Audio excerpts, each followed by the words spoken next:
গতকালকের নির্বাচন commissioner vote declare করে দিয়েছে, আর এই নিয়ে এখনো পর্যন্ত ধোঁয়াশা রয়েছে। মূলত তৃণমূল কংগ্রেসের কোন কোন বিধানসভায় কে কে প্রার্থী হচ্ছে এবং নতুন মুখ তৃণমূল কংগ্রেস আনবে কিনা সেটা নিয়ে কিন্তু এখনো পর্যন্ত ধোঁয়াশা। ঠিক তেমনই দক্ষিণ চব্বিশ পরগনা জেলার যে মন্দিরবাজার বিধানসভা রয়েছে, সেই বিধানসভায় যিনি বর্তমান বিধায়ক রয়েছেন জয়দেব হালদার, উনি আদৌ কি টিকিট পাবে কি টিকিট পাবে না এখনো পর্যন্ত কিন্তু ধোঁয়াশা রয়েছে। আর এই নিয়ে কিন্তু যে মন্দিরবাজার বিধানসভা থেকে তৃণমূল কংগ্রেসের কর্মীরা যে তৃণমূল কংগ্রেসের যে সুপ্রিয় যে মাননীয় মুখ্যমন্ত্রী মমতা বন্দ্যোপাধ্যায়ের কাছে হাত জোড়ো করে অনুরোধ করছে, মূলত মন্দিরবাজার ফের পুনরায় বিধায়ক হিসাবে দেখতে চাই তাদের দলের যে কর্মীরা, মূলত পুনরায় বিধায়ক হিসাবে মন্দিরবাজার থেকে জয়দেব হালদারকে দেখতে চায়। কারণ জয়দেব হালদার মূলত মানুষের পাশে থাকেন এবং এলাকার উন্নয়ন করেন, এমনটাই কিন্তু তৃণমূল কংগ্রেসের যে কর্মীরা থেকে শুরু করে তারাই বলছে। মূলত জয়দেব হালদার যদি এবারে প্রার্থী হয়, যে তারা মূলত যে গতবারে কিন্তু যে 2021 বিধানসভা ভোট হয়, সেই বিধানসভা থেকে 26,000 ভোটে কিন্তু জয়লাভ করে এবং এবারে যদি টিকিট পায় সেই তৃণমূল কংগ্রেসের কর্মীরা, তারা মূলত 30,000-এর বেশি ভোট তার জয়যুক্ত করবে, এমনটা বক্তব্য হচ্ছে।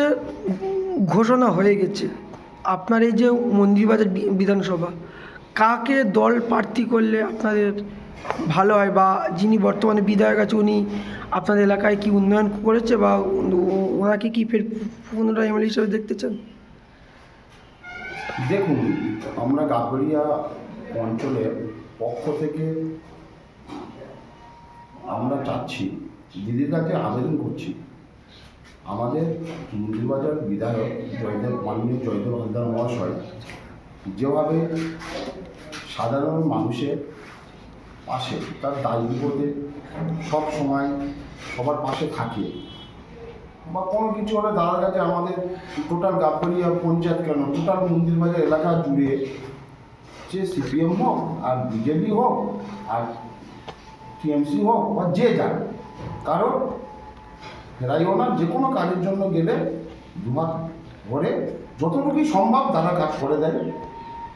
আর আমরা চাইব দিদির কাছে আবেদন করে হাত জোর করে অনুরোধ করে বলবো, দিদি যেন জয়দেবদার টিকিট পাই। এগুলো দিদির কাছে, এগুলো আমাদের, আমরা তো দলটা করি, আমরা টিএমসি কংগ্রেস করি, আমাদের এইটুকুই আবদার।